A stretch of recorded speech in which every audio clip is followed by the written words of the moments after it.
اما بعد، پارہ نمبر ہے 15، رکوع نمبر ہے 8 اور آیت نمبر کل ہم نے پڑھی تھی 71 اور 72۔ یوم ندعو کل اناس بامامہم فمن اوتی کتابہ بیمینہ فاولئک یقرؤون کتابہم ولا یظلمون فتیلا۔ اللہ رب العزت ارشاد فرما رہے ہیں جس دن پکاریں گے ہم تمام لوگوں کو بامامہم ان کے سامنے سے، فمن اوتی کتابہ بیمینہ سو جو شخص دیا جائے گا اس کو اعمال نامہ اس کے دائیں ہاتھ میں، فاولئک یقرؤون کتابہم پس وہ پڑھیں گے اپنے اعمال نامے کو، ولا یظلمون فتیلا اور ان پر ایک دھاگے کے برابر بھی ظلم نہیں کیا جائے گا۔ میں دوستو اعمال نامے کے متعلق قرآن پاک میں اللہ تبارک و تعالیٰ نے مختلف جگہوں پر مختلف آیتیں نازل فرمائی ہیں، جیسا کہ آپ حضرات نے یہ بھی پڑھا وَأَمَّا مَنْ أُوتِيَ كِتَابَهُ بِيَمِينِهِ فَسَوْفَ يُحَاسَبُ حِسَابًا يَسِيرًا وَيَنْقَلِبُ إِلَىٰ أَهْلِهِ مَسْرُورًا وَأَمَّا مَنْ أُوتِيَ كِتَابَهُ وَرَاءَ ظَهْرِهِ فَسَوْفَ يَدْعُو ثُبُورًا وَيَصْلَىٰ سَعِيرًا۔ انہی آیات سے متعلقہ آیات سورۃ القیامہ کے اندر بھی ہیں اور 30ویں پارے میں بھی اللہ تبارک و تعالیٰ نے ایسی ہی آیات نازل فرمائی ہیں۔ اس کا مطلب یہ ہوا اور یہاں پر بھی یہی آیت مبارکہ نازل فرمائی اللہ رب العزت نے۔ اب اس کا مطلب یہ ہوا کہ جو اعمال نامہ ہوگا وہ باقاعدہ طور پہ جب ہاتھوں میں دیا جائے گا تو لوگ اس کو پڑھیں گے، لوگ اس کو کیا کریں گے؟ پڑھیں گے۔ اب وہ عربی میں ہوگا، یقینی طور پہ اللہ تبارک و تعالیٰ کی زبان چونکہ عربی ہے، رسول اللہ صلی اللہ علیہ وسلم فرماتے ہیں میری زبان بھی عربی ہے، جنت کی زبان بھی عربی ہے اور اللہ کی زبان بھی عربی ہے، حتیٰ کہ فرمایا کہ قبر کی زبان بھی کیا ہے؟ عربی ہے۔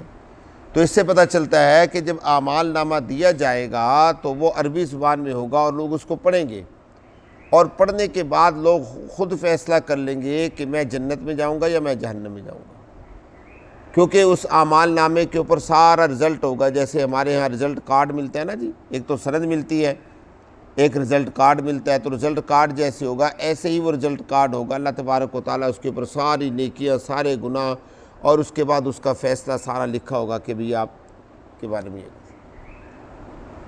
اس لیے اللہ تبارک و تعالیٰ فرماتے ہیں، کیا فرمایا؟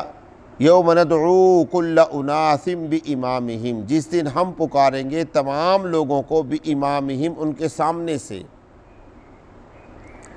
اس سے یہ بھی پتہ چلتا ہے کہ پیٹھ پیچھے سے کسی کو بھی نہیں پکارا جائے گا، اللہ تبارک و تعالیٰ سامنے سے سب کو بلائیں گے، آؤ بھی۔ جیسے سٹیج کے اوپر کوئی آدمی بیٹھا ہوتا ہے اور سامنے ان کے مجمع ہوتا ہے تو وہ باقاعدہ نام لے کے پکارتے ہیں کہ فلاں بن فلاں آئے، فلاں بن فلاں آئے، فلاں بن فلاں آئے، اسی طریقے سے پکارا جائے گا ان کے سامنے سے، اور باقاعدہ نام لے کر پکارا جائے گا کہ فلاں بن فلاں، فلاں شخص جو فلاں کا بیٹا ہے وہ کیا ہو؟ پیش ہو، حاضر ہو۔ فمن اوتی کتابہ پس جو شخص دیا جائے اس کا اعمال نامہ بیمینہ اس کے دائیں ہاتھ میں، فاولئک یقرؤون کتابہم۔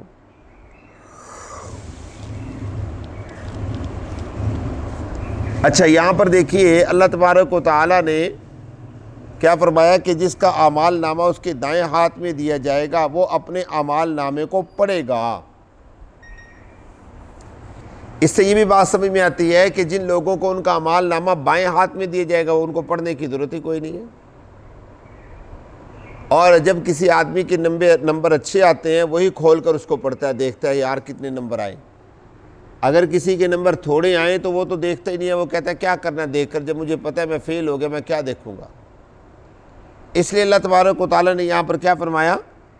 فمن اوتی کتابہ بیمینہ فاولئک یقرؤون کتابہم، وہ اپنے اعمال نامے کو پڑھیں گے، اور جب وہ پڑھیں گے ولا یظلمون فتیلا تو ان پر ایک رائی کے دانے کے برابر یا ایک دھاگے کے برابر بھی ظلم نہیں کیا جائے گا۔ فتیل کس کو کہتے ہیں بھلا؟ فتیل کہتے ہیں کھجور کی جو گٹھلی ہوتی ہے نا، اس گٹھلی کے اندر جو ایک دھاگا ہوتا ہے، آپ نے دیکھا ہوگا کھجور کھائیں تو پیٹ کے اندر سے ایک باریک سا دھاگا نکلتا ہے، اس کو فتیل کہا جاتا ہے۔ اللہ فرماتے ہیں اس دھاگے کے برابر بھی ظلم نہیں کیا جائے گا۔ ہاں وَمَنْ كَانَ فِي هَذِهِ أَعْمَىٰ فَهُوَ فِي الْآخِرَةِ أَعْمَىٰ، جو آدمی دنیا میں اندھا ہے وہ آخرت میں بھی اندھا ہوگا۔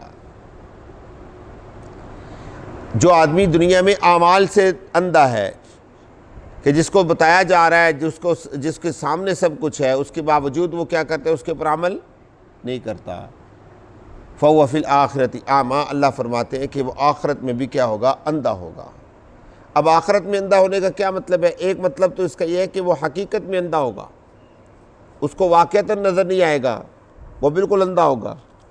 اور دوسرا اس کا مطلب یہ ہے کہ اس کو اوندے منہ اندھا کر کے اوندے منہ اس کو گھسیٹ کر جہنم کے اندر پھینک دیا جائے گا۔